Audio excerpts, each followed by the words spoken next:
Good morning, class. Today we're going on an exciting adventure to explore the world of data aggregation. Welcome to the data headquarters, where all the information is stored.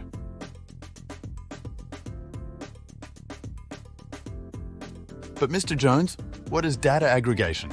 Great question. Data aggregation is like collecting different types of candies and putting them all together to create a big candy jar. It helps us organize and understand information better. Oh, I love candy. So how does data aggregation work? Well, let's imagine we're planning a class party. We need to collect data from all of you to decide what kind of party to have. We can start by asking each of you what your favorite party food is. My favorite is pizza. I love cupcakes. I can't resist ice cream. Exactly. We collect everyone's favorite party food and create a chart to see which one is the most popular. This is called data aggregation.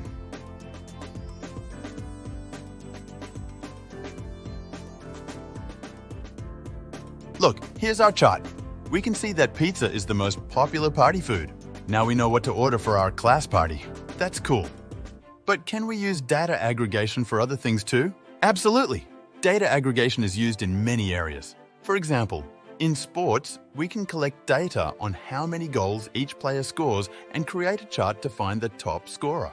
Wow, that would be helpful for our soccer team. Indeed. Data aggregation helps us make informed decisions and find patterns in large amounts of information.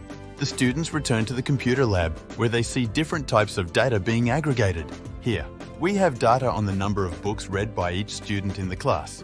We can add them up to find the total number of books read by the whole class. I read 10 books. I read 8 books. I read 12 books. Excellent. Let's add them all up.